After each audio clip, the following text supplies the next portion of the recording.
episode of Quilt with the Stars is brought to you by Baby Lock, for the love of sewing, and Koala Cabinets, sewing furniture custom built in America.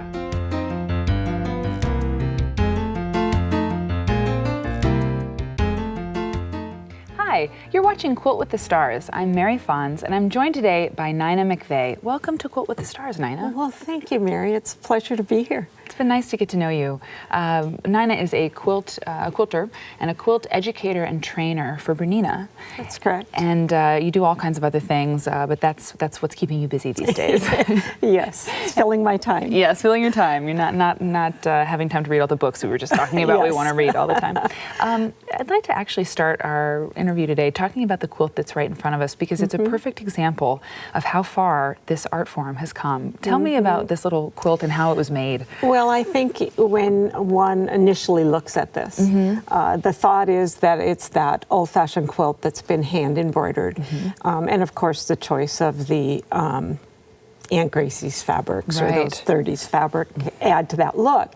But when you look closer, this has actually been done in the embroidery unit of the sewing machine. So again, you see the technology of sewing, the advancement of the technology enter into our quilting. So again, these were done on the embroidery unit, and then quilting itself, years and years ago in the 30s, this would have been hand quilted. Absolutely.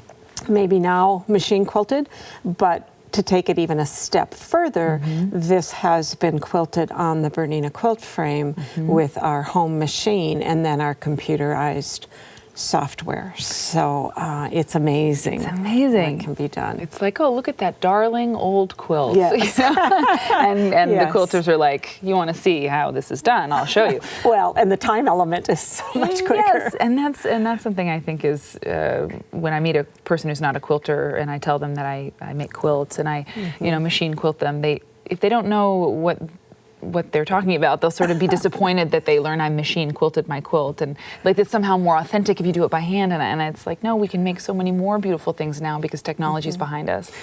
There's nothing prettier than hand quilting. I think it's lovely. Beautiful, and I admire it, but I often think that if our ancestors had the equipment that we have, they would have used it too. They would have been thrilled. Yes. So that is your specialty. You know the machines that you work with, and you train the people who take those machines out into the world and help connect people with them. You know, there's right. And actually, I'm more of training our Bernina dealers to actually teach those people who then own the machines. Great. So it's a process. And so what's your typical day like? You said there was you do lots of different things. So you have like 2 different typical days. Tell me about them. Well, I travel a lot. Yeah. So it might be, is it a typical day when I'm on the road, or is it a typical day when I'm home? If it's a typical day when I'm home, of course there's a lot of office work, and there's writing, and there's writing for our website or ebooks or that kind of thing. But then, of course, sewing assigned projects either for the website or developing programs to take out on the road, creating a trunk show, those kinds of things. And that's a typical day at home. If I were to say a typical day on the road, that can depend too. Most of the time it's going to be going into our dealers' stores, and they may host a special event, and then I would be the guest lecturer for that, either lecture, demo, or it might be a hands-on event. Or another road day might be training, and that training would be our dealers. If we have new product that has come out, or just relearning an existing product, then that would be a training day. I think people, they come to you and they come to these events to see your technical ability is incredible. I was watching some of the videos, and you've been doing video for some time, and I was going to ask you, when did you start doing the videos that you do on the Quilt Show or on Bernina, with Bernina? I've been doing this job for, this is my 9th year. Okay. And I probably started doing some Bernina video maybe about 7 years ago, but much more consistently with the Quilt Show about 5 years ago. What is different about teaching on video as opposed to teaching in person, and what are some benefits of either, you know? Well, with video, you get a redo. That's nice. We like that. Usually, you get a redo. Yeah.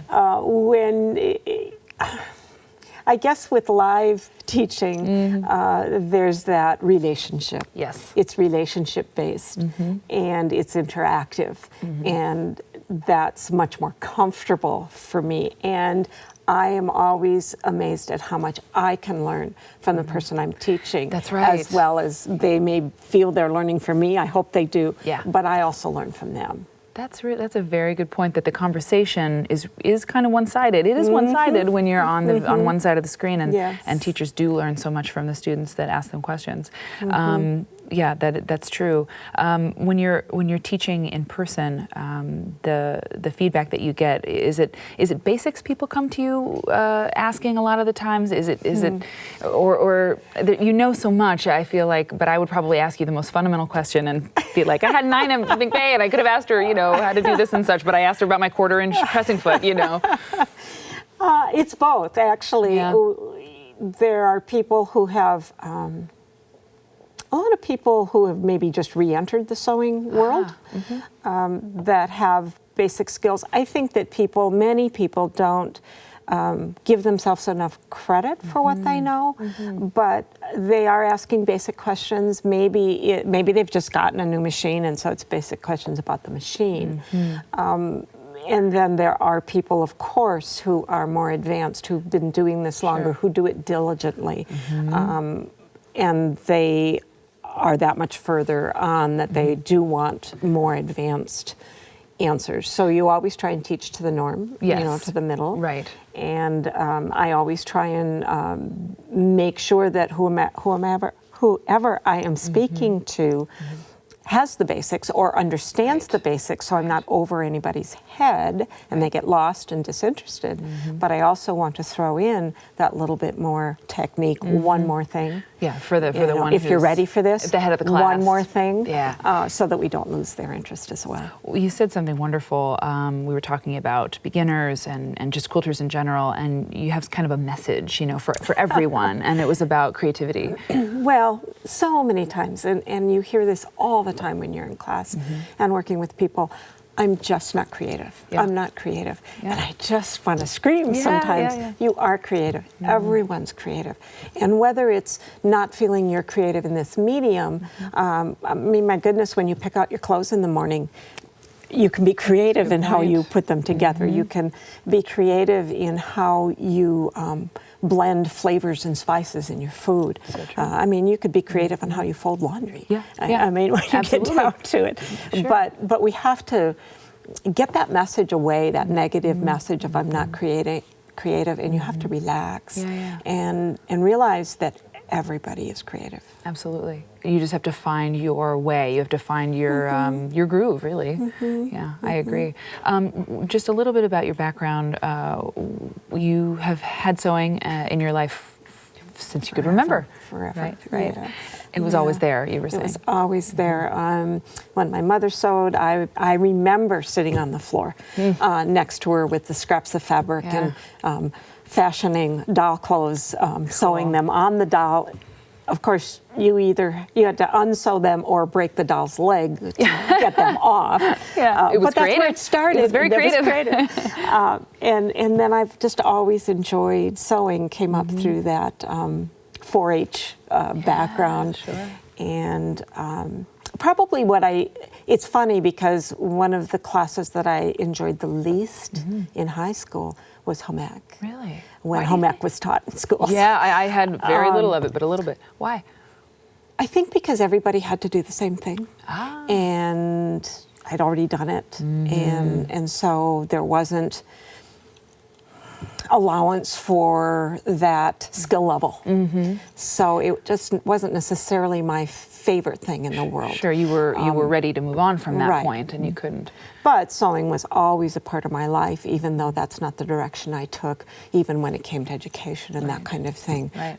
But it was always there. Right, and you came back to it. And I came back to it. We kind of started the interview at the today's technology, and we've come all the way back to where you began, and I think that's kind of a neat way. Pretty far back. Yeah, pretty far back. Thank you so much for being on the show, Nina. You're welcome, Mary. We'll see you soon. Okay. We'll see you too. Okay.